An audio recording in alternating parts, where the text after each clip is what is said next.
Ever had a bunch of these hanging out in your pantry and you didn't know what to do with them because soup gets boring sometimes? I got the perfect recipe for you guys, and no, this video is not sponsored. Totally wish it was. Hey guys, welcome to my channel. My name is Lydia, and today I want to show you what you guys can do with your boring packets of soup. I know soup is good, all in due time, but sometimes it just gets boring.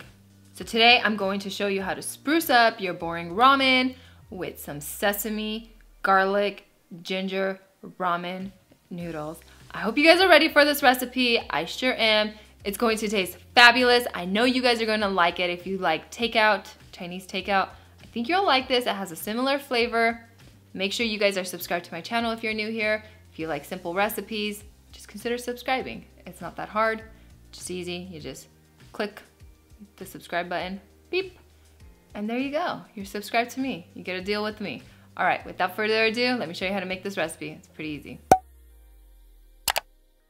To start off this recipe with sesame, garlic, ginger ramen noodles, that's a mouthful to say, you want to add a pan to your stovetop and add your sesame oil to it. Make sure you bring it up to heat on medium heat. Then once it is all heated, add in your minced garlic and your grated fresh ginger. Make sure these ingredients are fresh. Also, don't go overboard when you add ginger and garlic like I did. I actually ended up adding way too much, but I adjusted it in my recipe, and if you want my recipe, it will be down in the description. So continue to cook your garlic and your ginger in your pan on medium heat. Make sure it's not anything higher because you don't want your garlic or your ginger to burn. Burnt ginger and garlic is just not a good flavor. That is not what we're going for. Also, make sure you are stirring constantly, scraping the bottom of your pan because you don't want anything to burn or to stick. It's just not a good flavor, if you know what I mean. So once this has cooked for around a minute or so, you want to turn off the heat. Don't go any longer just because, again, you don't want anything to burn. So I went ahead and started adding my brown sugar. Over here, I'm just using 1 teaspoon of brown sugar, but I went ahead and adjusted it to 2 teaspoons. I really felt like it needed the extra teaspoon. And then I went ahead and added my Sriracha. If you don't like your food spicy or you don't like Sriracha, cut this in half just because this meal is a little bit spicy. And then I went ahead and added my low sodium soy sauce. Make sure you're using low sodium soy sauce because if it is the regular kind and it has a bunch of salt, your meal kind of gets ruined, and that is not a good idea. So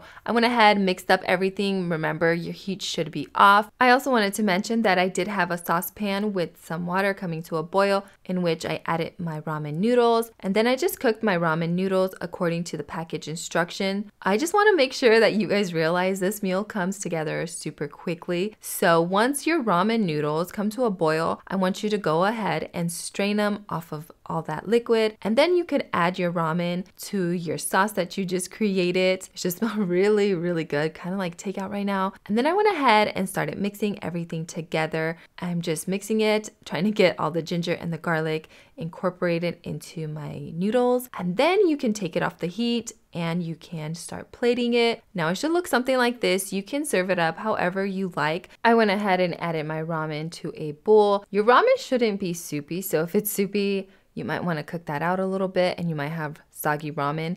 Mine wasn't soggy. I don't really like soggy ramen. And then I went ahead and took every last drop of ramen out of my saucepan. And then I topped my ramen with my toppings. So I'm just going to top it with some sliced green onions and some sesame seeds. Now, if you're using sesame seeds, I'd really recommend that you toast them just so the flavor is just more prominent. If you're using kind of just like these sesame seeds without toasting them, you don't really get much of a flavor. So make sure you toast them. You could also go the extra mile and serve this alongside some boiled eggs or something like that. I think that would be really good. But this is a perfect meal if you are craving takeout, if you're in a hurry and you have nothing else to do with your ramen noodles. I think the hardest part of this recipe was actually when I was prepping everything off of the camera, when I was pressing the garlic through my garlic press and cleaning up my ginger.